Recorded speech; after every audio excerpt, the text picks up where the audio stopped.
ఓం నమః శివాయ శ్రీమాత్రే నమః. మిత్రులకి శ్రేయభిలాషులకి అలాగే నన్ను ఎంతగా ఆదరిస్తున్న యూట్యూబ్ ప్రేక్షకులందరికీ కూడా పేరు పేరు ధన్యవాదాలు. మిత్రులారా, మీ అందరికీ పరాదేవత ఎల్లవెల్లలా మీతో ఉండి మీ మనోవాంఛ నెరవేర్చాలని మనస్ఫూర్తిగా కోరుకుంటున్నాను. ఈరోజు మనం అతి పురాతనమైన తేలికైన ఉపాయం తెలుసుకుందాం.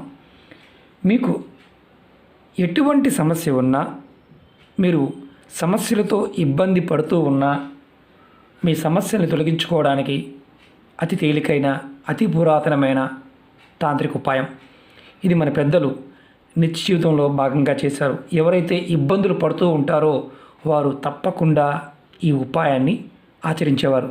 కాలక్రమేణా మనం దీన్ని వదిలేసాం. ఇది నిత్య జీవితంలో మనం పూజలు చేయలేకపోతున్నాము, ఏది చేసినా కలిసి రావడం లేదు, ఇబ్బందులు పడుతున్నాము అనుకునేవారు ఈ చిన్న పరిహారాన్ని ప్రయత్నపూర్వకంగా చేయండి. ఖచ్చితంగా ఫలితం వస్తుంది. ఈ ఉపాయాన్ని ఎలా చేయాలి, ఏ విధంగా చేయాలి, ఏ పదార్థంతో చేయాలి మీకు వివరిస్తాను. అలాగే మీకు ఈ వీడియో నచ్చినట్లయితే లైక్ చేయండి, ఛానల్ని సబ్స్క్రైబ్ చేసుకోండి, పక్కనే ఉన్న గంట సింబల్ని యాక్టివేట్ చేసుకోండి, 10 మంది మిత్రులకి షేర్ చేయండి. అలాగే కొత్త ఛానల్స్ 2 పెట్టడం జరిగింది, వాటిని మన వీడియో డిస్క్రిప్షన్లో ఇవ్వడం జరిగింది, వాటిని కూడా సబ్స్క్రైబ్ చేసి గంట సింబల్ని యాక్టివేట్ చేసుకోండి. ఎవరైతే నిత్య జీవితంలో అంటే ఎప్పుడు సమస్యలతో ఇబ్బంది పడుతూ ఉంటారో వారు ఖచ్చితంగా ఈ అతి పురాతనమైన తంత్రాన్ని చేసి చూడండి. కుటుంబ సభ్యుల మధ్య గొడవలు, అలాగే శనిగ్రహం నీచ స్థానంలో ఉన్నప్పుడు, జాతకరీత్యా శని నీచంగా ఉన్నప్పుడు మనకు అనుభవాలే మిగులుతాయి. ఆర్థికంగాను మానసికంగాను చాలా సమస్యలు వస్తూ ఉంటాయి. అలా ఇబ్బంది పడుతూ ఉన్నవారు కూడా ఈ ఉపాయాన్ని చేయవచ్చు.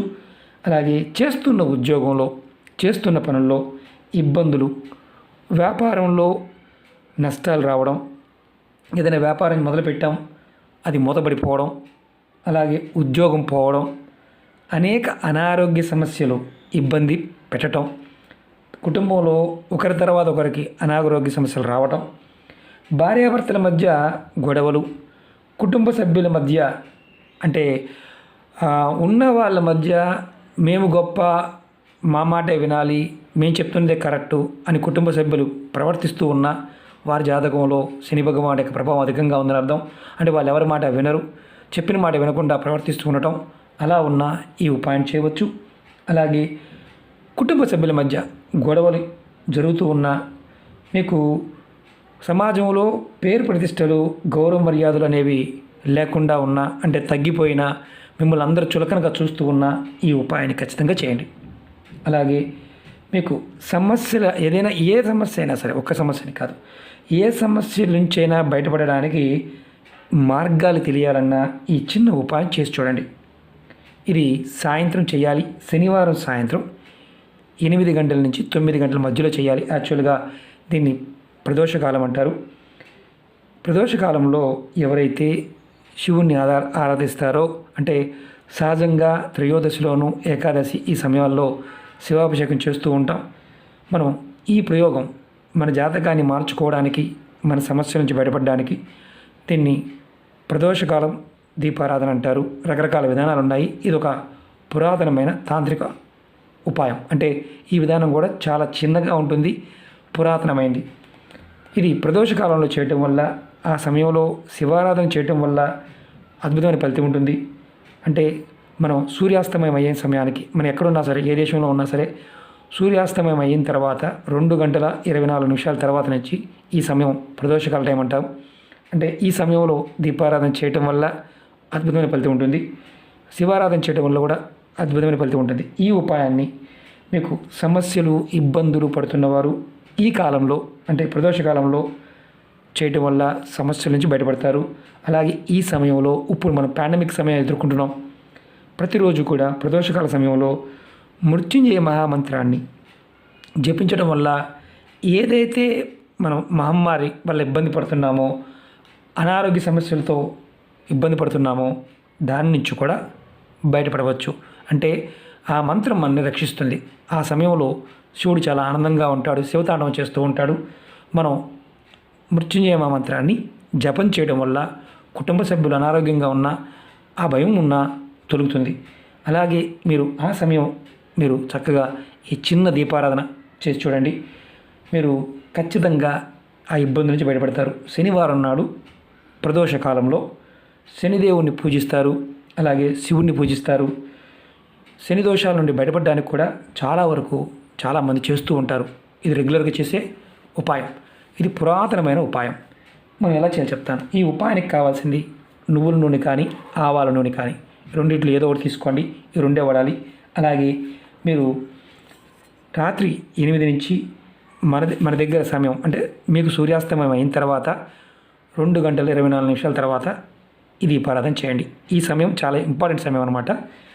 మీరు 2 గంటల 24 నిమిషాలు అంటే సూర్యాస్తమయం అయిన తర్వాత మీరు మామూలుగా టైం చెప్తాను, 8 నుంచి 9 గంటల మధ్య అనుకోండి మీరు ఈ ఉపాయం చేయాలి.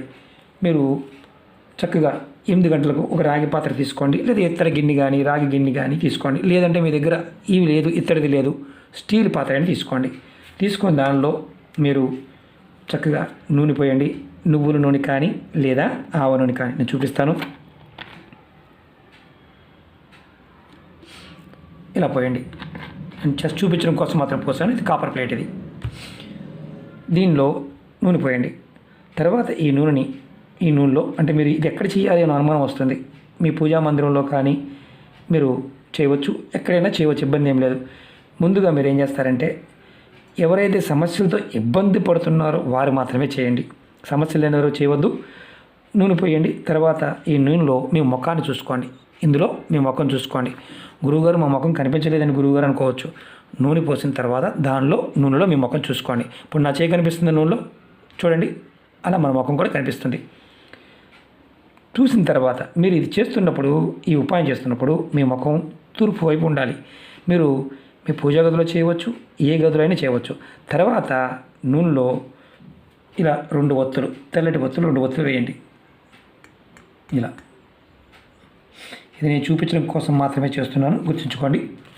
ఇలా 2 ఒత్తులు వేయండి. మీరు నూనెలో ముఖం చూసుకుంటున్నప్పుడు మీ ముఖం తూర్పు వైపు ఉండాలి, అది గుర్తుంచుకోండి. మీరు ఇలా 2 ఒత్తులు వేయండి. మీరు చూసుకున్న తర్వాత సమస్య ఏదైతే ఇబ్బంది పడుతున్నారో ఆ ఇబ్బంది అంటే మీరు ఇబ్బంది ఏదైతే ఉందో ఆ ఇబ్బంది మనసులో తలుచుకోండి. అది ఆరోగ్యం కావచ్చు, వ్యాపారం కావచ్చు, ఏదైనా సరే. తర్వాత మీరు చక్కగా ఈ ప్లేట్ని కానీ గిన్నెని కానీ తీసుకుని వెళ్ళి దీపారాధన చేయాలి. మీరు ఇంటి గుమ్మం బయట ఎడం వైపు పెట్టాలి. మీరు ఎడం వైపు అంటే మీకు అనుమానం వస్తుంది. మీరు ఇంటిలోకి బయట నుంచి లోపలికి వచ్చేటప్పుడు మీ ఎడమ చేతి వైపు ఇది పెట్టాలి. వెలిగించి పెట్టండి. వెలిగించకుండా కాదు, వెలిగించి పెట్టాలి. చూపిస్తాను కూడా. మీరు వెలిగించిన తర్వాత అక్కడ పెట్టండి. వెలిగిస్తాను.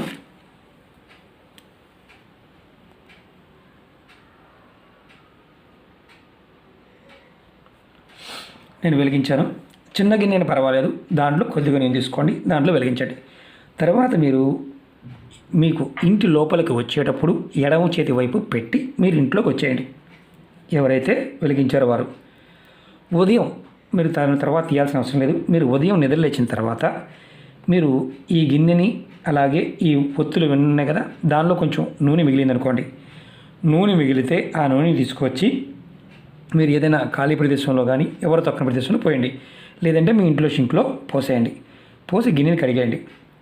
మీరు గుర్తుంచుకోవాల్సింది ఏంటంటే ఇది వెలిగించి మీరు లోపలికి వచ్చేయాలి.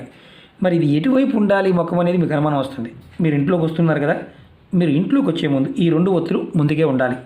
ఇంటి వైపు కాదు, బయట వైపుకే ఉండాలి. మీ ఎడమ చేతి వైపు, ఇంటిలోకి వచ్చేటప్పుడు ఎడమ చేతి వైపు, ఇది గుర్తుంచుకోండి. తర్వాత మీరు ఉదయాన్నే దీన్ని తీసుకువచ్చి కడుక్కొని పక్కన పెట్టుకోండి. ఇలా ఈ ఉపాయాన్ని 7 శనివారాలు సాయంత్రం పూట చేయండి. ప్రదోషకాలంలో చేయండి. మీరు ఎదుర్కొంటున్న అనేక సమస్యలు, ఇబ్బందులు ఏదైతే మీరు అంటే ఎన్ని చేసినా అవటం లేదు అనేది ఏదైతే ఉంటుందో వాటి నుంచి బయటపడతారు. జీవితంలో మార్పు అనేది తప్పకుండా వస్తుంది. ఎందుకంటే ఈ ఉపాయం చాలా శక్తివంతమైంది. మన పెద్దలు చేస్తూ ఉండేవారు. ఇంకొకటి ఏంటంటే దీంట్లో నియమాలు చెప్తాను. ఈ ఉపాయాన్ని ఆడవారు నెలసరి సమయంలో చేయవద్దు. అలాగే ఆ రోజు మీరు మాంసాహారాన్ని సేవించవద్దు. అంటే మగవారు ఎవరైనా సరే, మగవారు కానీ ఆడవారు కానీ మాంసాహారాన్ని అంటే తీసుకోవద్దు.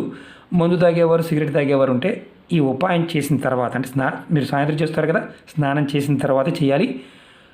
మీరు ఎవరైనా సరే మాంసాహారాన్ని, మద్యాన్ని, సిగరెట్ని, మత్తు పదార్థాలు సేవించకుండా ఉండాలి. స్నానం చేసి చేయాలి.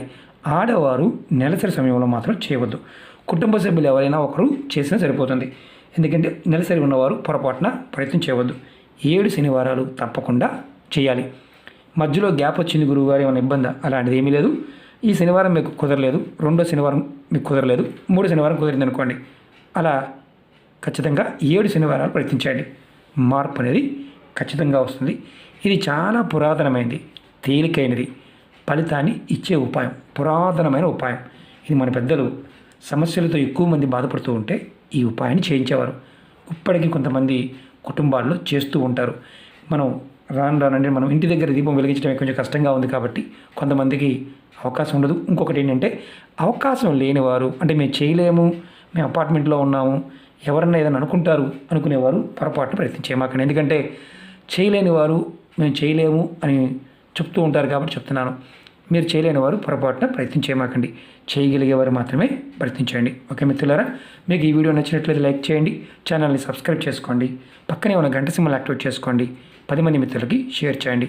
ఓం నమః శివాయ, శ్రీమాత్రే నమః.